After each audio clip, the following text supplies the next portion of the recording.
느헤미야 4장. 우리가 성벽을 다시 쌓아 올리고 있다는 소식을 들은 산발랏은 몹시 분개하며 화를 내었다. 그는 유다 사람을 비웃으며 자기 동료들과 사마리아 군인들이 듣는 데서 힘도 없는 유다인들이 도대체 무슨 일을 하는 거냐? 이 성벽을 다시 쌓는다고? 여기에서 제사를 지내겠다는 거냐? 하루 만에 일을 끝낸다는 거냐? 불타버린 돌을 흙무더기 속에서 다시 꺼내서 쓸 수 있다는 거냐? 하고 빈정거렸다. 그의 곁에 서 있는 암몬 사람 도비야도 한마디 거들었다. 다시 싸우면 뭘 합니까? 돌로 성벽을 쌓는다지만 여우 한 마리만 기어들어가도 무너지고 말 것입니다. 우리의 하나님 들어주십시오. 우리가 이렇게 업신여김을 받고 있습니다. 제발 우리에게 퍼붓는 그 욕이 그들에게 되돌아가게 하여 주십시오. 그들이 노략을 당하게 하시고 남의 나라로 끌려가게 하여 주십시오.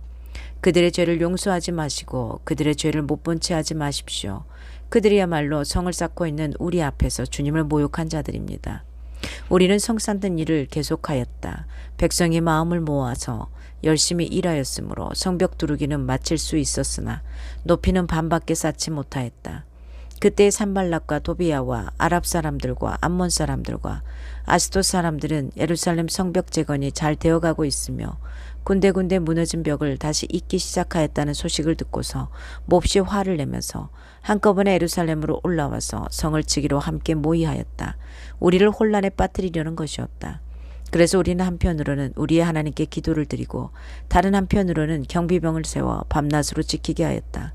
그런데 유다 사람들 사이에서 이런 노래가 퍼지고 있었다. 흙더미는 아직도 산더미 같은데 짊어지고 나르다 힘이 다 빠졌으니 우리 힘으로는 이 성벽 다 쌓지 못하리. 한편 우리의 원수들은 쥐도 새도 모르게 쳐들어와서 우리를 죽여서 일을 못하게 하려고 계획하고 있었다. 그들 가까이에서 사는 유다 사람들이 우리에게 올라와서 그들이 사방에서 우리를 치려고 한다고 10번이나 일러주었다. 그래서 나는 백성 가운데서 얼마를 가문별로 칼과 창과 활로 무장시켜서 성벽 뒤 낮은 빈터에서 배치하였다. 백성이 두려워하는 것을 보고 나는 귀족들과 관리들과 그 밖의 백성들을 격려하였다. 그들을 두려워하지 말아라. 위대하고 두려운 주님을 기억하고 형제자매와 자식과 아내와 가정을 지켜야 하니 싸워라.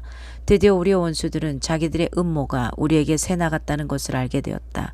하나님이 그들의 음모를 헛되게 하셨으므로 우리는 모두 성벽으로 돌아와서 저마다 하던 일을 계속하였다. 그날부터 내가 데리고 있는 젊은 이 가운데서 반은 일을 하고 나머지 반은 창과 방패와 활과 갑옷으로 무장을 하였다. 관리들은 성벽을 쌓고 있는 유다 백성 뒤에 진을 쳤다. 짐을 나르는 이들은 한 손으로는 짐을 나누고 다른 한 손으로는 무기를 잡았다. 성벽을 쌓는 이들은 저마다 허리에 칼을 차고 일을 하였다. 나팔수는 나의 곁에 있게 하였다. 나는 귀족들과 관리들과 그 밖의 백성들에게 지시하였다. 하여야 할 일이 많은 데다 일하는 지역이 넓으므로 우리는 성벽을 따라서 서로 멀리 떨어져 있다.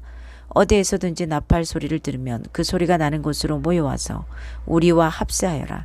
우리 하나님이 우리 편이 되어서 싸워주신다. 우리는 이른 새벽부터 밤에 별이 보일 때까지 일을 하였다. 우리 가운데 반수는 창을 들고 일을 하였다. 이 기간에 나는 또 백성에게 명령하였다. 밤에는 저마다 자기가 데리고 있는 부하들과 함께 예루살렘 성 안으로 들어와 묵으면서 경계를 서고 낮에는 일을 하여라. 나도 나의 형제들아, 내가 데리고 있는 젊은이들도 나를 따르는 경비병들도 우리 가운데 어느 누구도 옷을 벗지 않았으며 물을 길러 갈 때에도 무기를 들고 다녔다. 아멘. 하나님의 말씀이었습니다.